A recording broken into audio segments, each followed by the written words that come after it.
So now we are ready to create our Kandinsky inspired concentric circles. First, we need to start with some squares. I have a 6" by 6" piece of cardboard.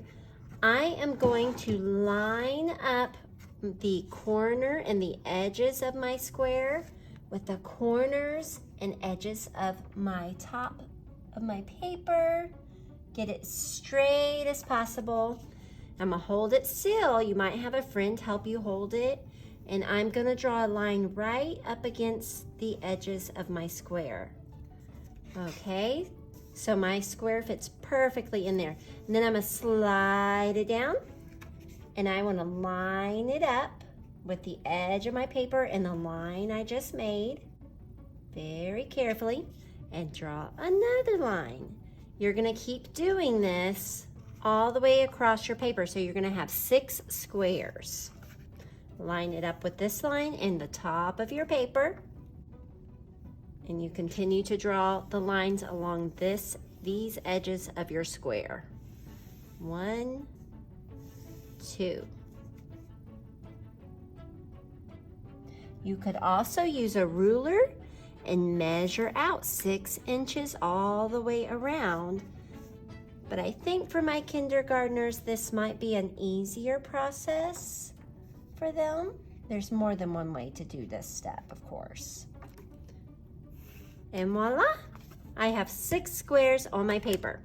All right, now I'm gonna put my pencil away. I wanted to use this in case I made mistakes and need to erase.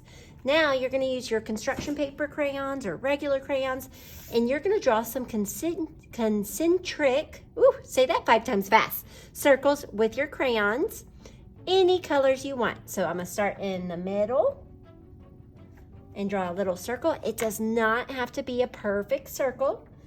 I'm gonna come out here and draw another circle. And I'm gonna pick another color and draw another circle. If it goes off the paper, that's okay.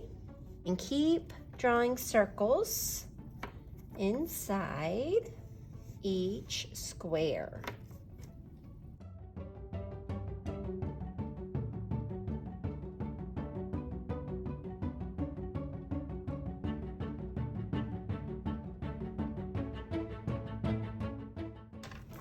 Okay, and then I'm going to take one color and I'm going to carefully trace along my pencil lines. I'm going to use a darker color, not a light color like yellow, because I want to cover up my pencil lines.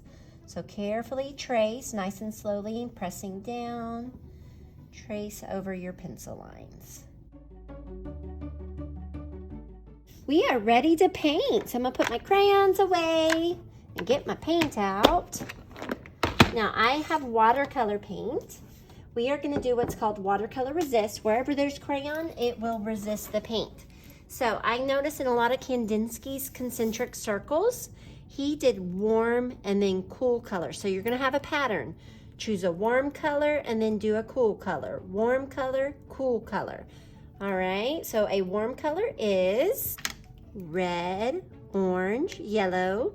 A cool color would be the green, the blue, and the purple. We are not going to use the brown or the black today. So it doesn't matter which one you start with, just make sure you do warm and then cool. Warm and then cool.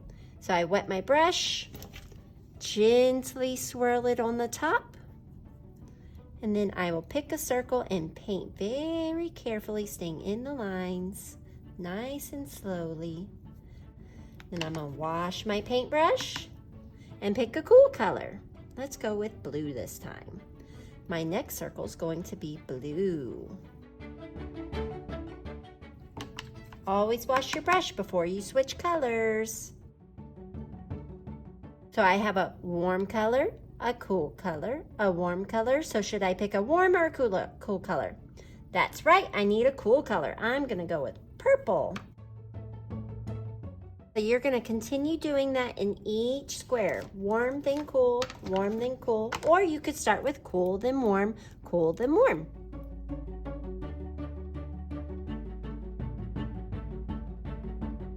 And here we have our Kandinsky-inspired concentric circles. Now, let's try to say that 5 times fast. Kandinsky inspired concentric circles. Kandinsky inspired concentric circles. Kandinsky. Nope, can't do it. Thanks for creating with me.